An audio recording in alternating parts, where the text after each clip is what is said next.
Un consuntivo oggi dell'attività che avete fatto sui controlli nelle scuole relativamente a tante sostanze stupefacenti che avete trovato? Il signor Questore Iraci, su disposizione del Dipartimento di Pubblica Sicurezza, ha predisposto per tutto l'anno scolastico una serie di controlli volti a ricercare la sostanza stupefacente. Già abbiamo fatto numerosi sequestri in quasi tutte le scuole del circondario di Agrigento.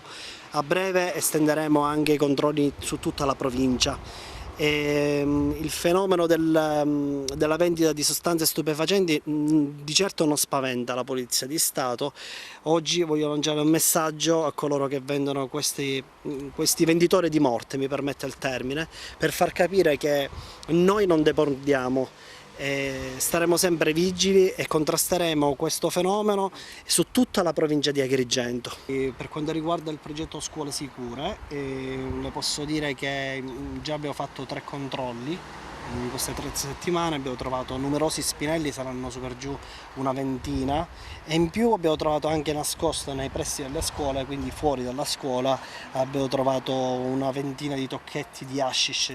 Le volanti della questura di Agrigento è un ufficio che lavora H24, noi lavoriamo la sera, il pomeriggio, la notte, sempre, costantemente, quindi questo fa sì che le donne e gli uomini della Polizia di Stato pattugliano la città di Agrigento e numerose volte abbiamo, non da ultimo questa settimana abbiamo sequestrato droga contro ignoti a San Leone nei pressi dell'Astor.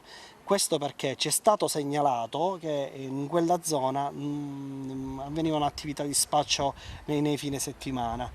Ecco, il nostro compito è quello di prevenire questo tipo di reato. Infatti l'acronimo Ufficio Prevenzione Generale e Soccorso Pubblico sta proprio in questo. Noi dobbiamo far capire a coloro che vendono questa roba che il territorio non è scoperto, ci siamo noi e faremo capire che prima o poi dovranno smetterla. Ci stiamo anche occupando della rimozione coatta di tutte quelle autovetture che la prefettura ci indica.